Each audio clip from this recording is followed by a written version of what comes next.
Marques, para ter este documento, tinha que ter 4 testemunhas. O meu avô arranjou 4 testemunhas. E cada testemunha tinha que ser pago 20 escudos para poder ter.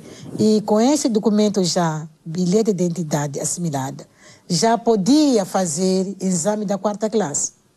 Até a partir da 4ª classe, desse documento, eu já sou assimilada. Quer dizer, eu sou branca já posso estar já no lado dos brancos. Então já não posso estar com as indígenas. Havia uns moçambicanos que tinham cultivado a assimilação. Se faziam de assimilados, quer dizer, quando viam os outros, viam de que os outros eram de classe inferior. Esse não foi assimilado, portanto, não é igual a mim. This is Portugal, not Portugal in Europe, but Portugal in Africa, the overseas province, as the Portuguese call it, of Mozambique. And these people are Portuguese, members of the multiracial society upon which Portugal says her African policy is based. 6 million Africans... O caráter multirracial das colónias portuguesas, tal como era apresentado pelo governo, surgia sempre sublinhado em reportagens estrangeiras, onde a imagem de convívio racial era invariavelmente afirmada por oposição ao apartheid, em vigor na África do Sul. And nowhere in South Africa could you see a cabaret act like this. The girl is, in fact, a South African.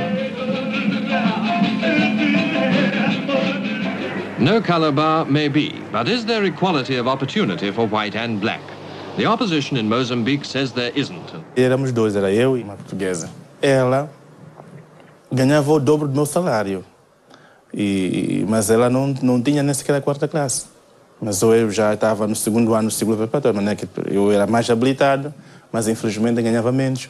Uns eram chamados enfermeiros do quadro europeu e o outro eram enfermeiros do quadro indígena.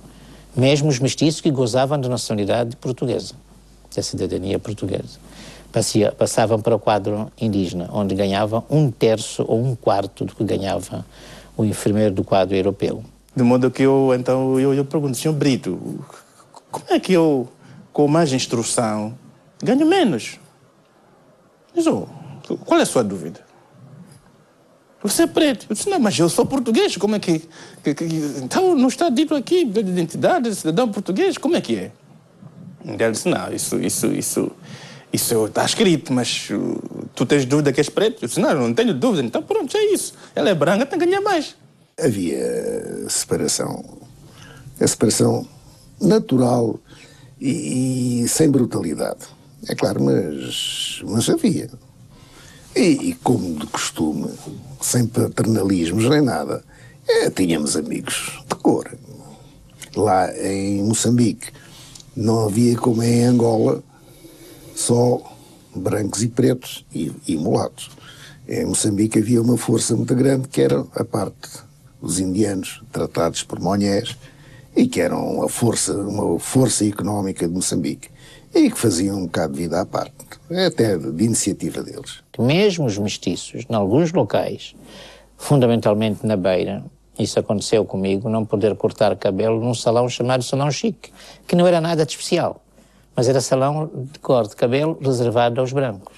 Lugares em que não nos deixavam entrar, por exemplo, o Hotel Polana.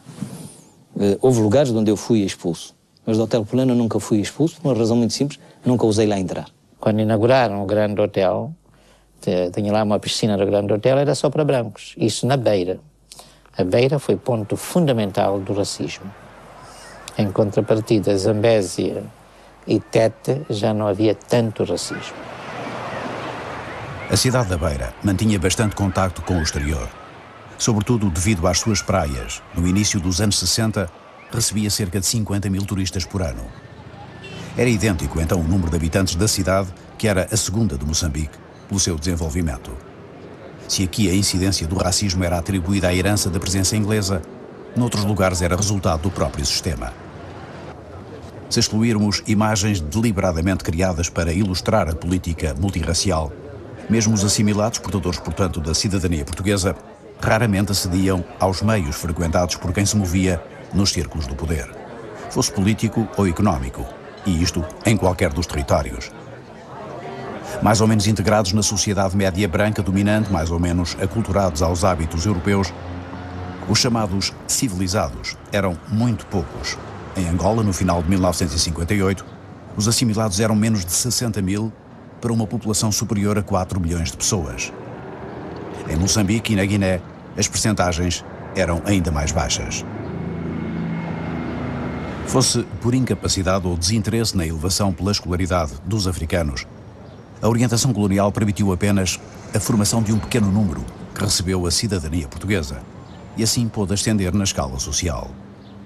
Professores, enfermeiros, funcionários, profissões existentes sobretudo em áreas urbanas, a começar por Luanda, cuja organização refletia a arquitetura social vigente. Havia, quer dizer, um certo grau de separatismo, não tão evidente nem profundo como o da África do Sul, mas havia realmente zonas distintas aqui a nível da cidade.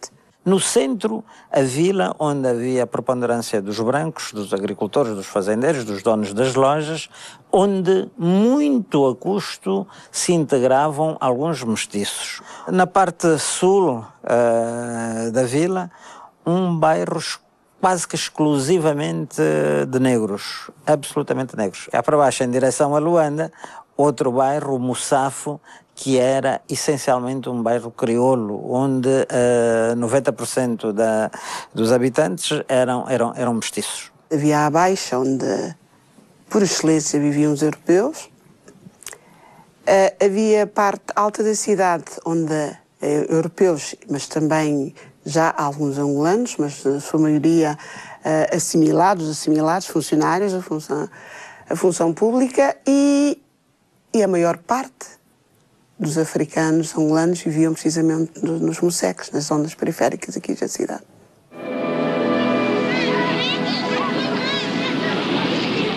Sunday in Luanda, the capital of Angola, Portugal's largest African province. A languid, lazy Sunday under a hot sun. Since they first landed here in 1482, the Portuguese have mixed freely with the Africans. These Sunday scenes, rare in Africa, represent the essence of Portuguese policy here, the development of a genuine multiracial society. Eu tive sempre a identidade de cidadã portuguesa. Nasci no bairro das Ingombotas, em plena cidade de Luanda, mas nós éramos os únicos negros naquele bairro. Eu nunca tive problemas lá.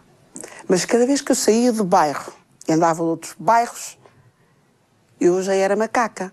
Porque ali toda a gente sabia que era a Amélia, mas ali já era macaca. Que as divisões várias dos africanos que viviam na Baixa, tanto na cidade mesmo, pronto, era bastante considerada, né? As famílias, na verdade, que viviam aí, e depois é empurrada para os Moceques. Quer dizer, aí houve uma estratégia do colono de nos empurrarem a todos para tal zona periférica e daí sermos controlados. Nós mestiços, além de sermos mestiços, né? Portanto, filho, família de portugueses, éramos assimilados. Portanto, nós, em relação a nós, praticamente não havia discriminação. To Angola, named after an African king, the Portuguese have brought their padrão, as they call it, their Christian civilizing mission, to create a multiracial society. Of all the European colonizers, the Portuguese have been the least sensitive to color. They have a saying, God created black and white, the Portuguese created the mulatto. But although there's no legal or social discrimination between African and European, the multiracial society is far from being realized.